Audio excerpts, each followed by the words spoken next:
ஐயா என்னையா திடீர்னு பிடிங்கிட்டீங்க?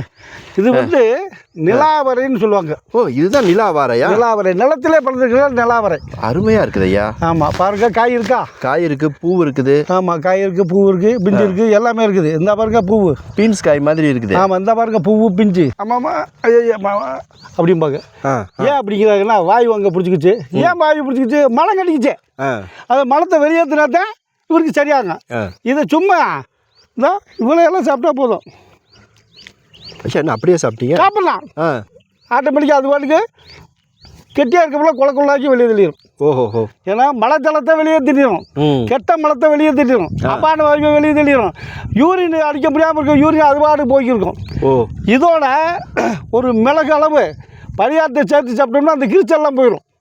அற்புதமான வேலைகளை செய்யக்கூடியது. சில பேருக்கு பேதி அதிகமாக போச்சுன்னா கொஞ்சம் தைரியம் சாப்பிட்டுக்குங்க, பேதி நின்று போயிடும். அளவுக்கு அதிகமாக போனால் தான் பேதி ஆகும். இதில் அளவுக்கு அதிகமாக இல்லைன்னா பேதியெல்லாம் ஆகாது. தினம் தினம் சாப்பிட்றவங்க இதை சாப்பிட்லாம், தாராளமாக சாப்பிட்லாம். இதுக்கு பேர் நிலாவரைன்னு பேர். நிலாவரை, இது மேலாவரை, இது நடாவரை, இது கீழாவரை. புரியுங்களா? அந்த கீழாவரைங்கிறதே நிலாவரை. நிலத்தில் இருக்கிறது நம்ம உடம்புக்கு கீழே என்ன இருக்குது? ஆசன வாய் இருக்குது. ஆசன வாயில் கட்டியிருக்க அனைத்தையும் வெளியேற்றக்கூடிய, அதனால நிலாவரைன்னு பேர் வச்சுருக்காங்க. அருமை ஐயா. ஆமாம்.